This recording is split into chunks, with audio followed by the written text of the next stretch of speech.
My name is Hakeem Oladipoyene. I'm 62 years old. I'm a retired businessman who has chosen to immerse himself in charity work.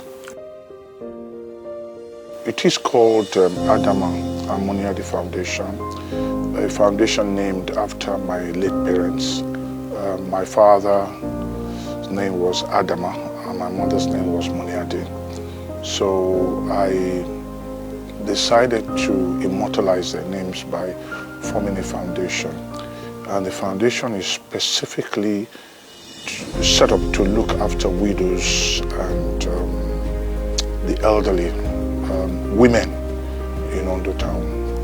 Every time people ask me that question, my motivation for getting involved in charity, I always say to them, why not? I believe that fingers are not equal, so it's not everyone that can operate at the same level that you're operating, and we are created specifically for other people to help out the needy, those who can't help themselves, those who don't have anything to give, so that is it.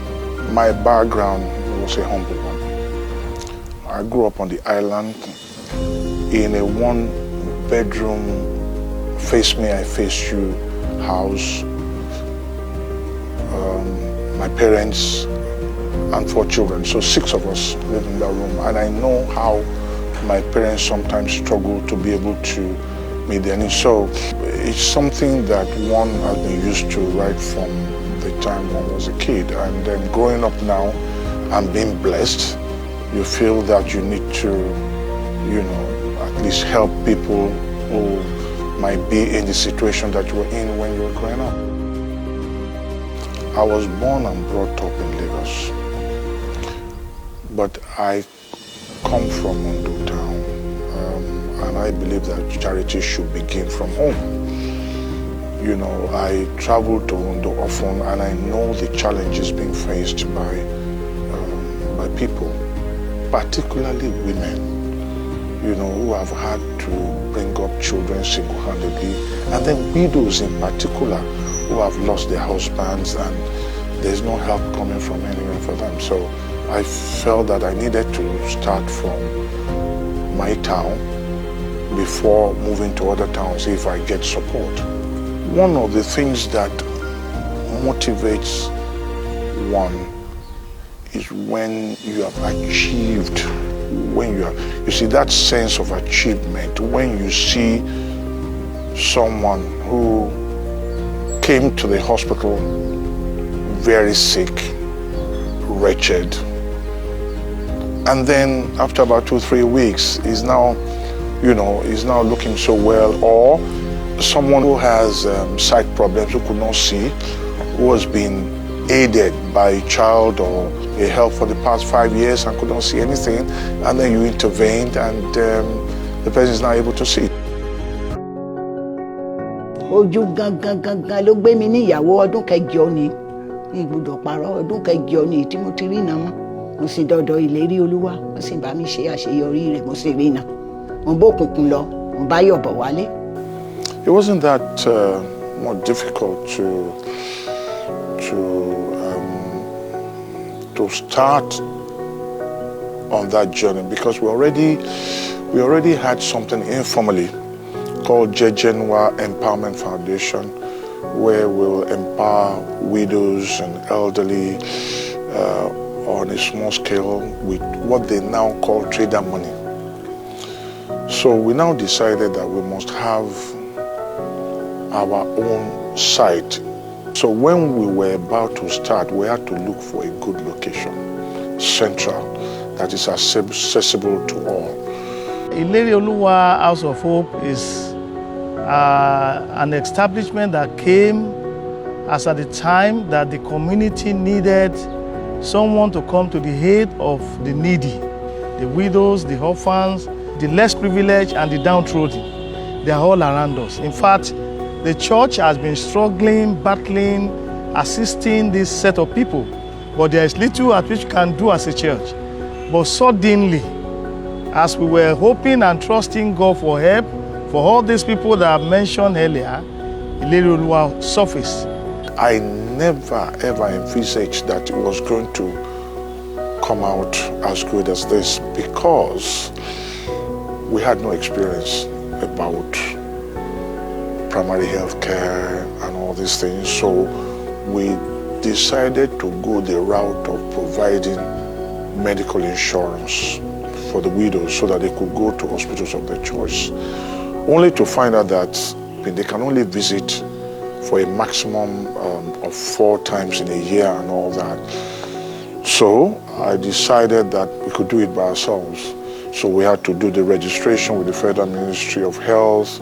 We had to register the foundation, getting personnel to work there, and so on and so forth. So we have an in-house nurse, part-time doctor, part-time pharmacist, part-time physiotherapist from the School of Medical Sciences in Ondo.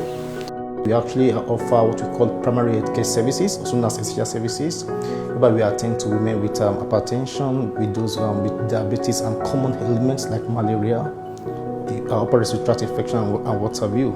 Here at Eleriwa, we actually offer top-notch services. Our medications are actually quality medications. Our chairman has put it on himself to always ensure that we get genuine drugs, no matter what, no matter the cost. Always ensure we get genuine drugs from renowned brands from the pharmaceutical companies. Mostly we see patients that are elderly, the widows, the patients that are having challenges with movement and function related to their age and injuries. So all of them, when they come around, and they are sent to me so that I can manage the conditions and help them to overcome the challenges that they are facing. If you have extra to spare, why don't you support people? Why don't you help them? I'm a retired businessman, so which means my income is not as it used to be. It's not as big as it used to be. We may likely face some challenges on the quality of care that we give. We don't get support from businesses or individuals. Lately we found out that because of the success that we have recorded, that the news has gone around to the extent that people are coming from far away to ask for help from us. They want to join the patients that we have on ground. People are coming as far as from Akure, from Ile-Oluji, from Idonre, from Ajue. You know, when we have outreach, we see people out there asking us, they want to register, they want to join us, you know, to increase our capacity, even though it's doing a lot, but I believe support is needed. So we would like to expand and have small outlets in these villages that we can actually go and meet the people there, take our services to them. So I believe, you know, well-meaning organizations or individuals should see this as an opportunity to help the community. We have 400 patients registered who come once a month for their drugs. You know, so we give them diabetic drugs, hypertension drugs, arthritic drugs. Then we later discovered that some of them, they don't necessarily need drugs, but they need physio. So we employ the services of a physiotherapist, and they come for physio sessions as well. What I've also noticed is that some of these foundations, or some people that they come into town once a year and they say they are doing something, and they give these people paracetamol, multivitamins, and anyone who has diabetes must take their drugs regularly. We give you for 30 days, you come to phone, we give you for 30 days, so they're never short of drugs. Hypertension, the same thing. So we do that. But beyond that, when we marked our first year anniversary, we decided that we were going to bring in I Foundation to help with people's sights. And that was born out of my experience with my mom, who was temporarily blind without wanting us to know. She had cataract, and it was taken care of by our foundation. I now decided that we're going to do something about So that was what we used to mark our first year anniversary, and we had good success. I mean, it's so motivating, it's so exciting when people who have not seen, and they give this testimony, people have not seen in 5 years, and all of a sudden you get them to register, you take them to the Eye Foundation in Jebu Mushin, and the operation is done overnight, and in the morning, mutiriro, like the Bible, you know, and you know, it's exciting. For our second year anniversary, we registered 1,014 patients to be seen to. So some of them, they only needed just glasses for sight and eye drops and so on and so forth. But 157 had cataract and glaucoma. We took them to Eye Foundation, and the success rate was about 150 out of the 157. Yes, we could see clearly.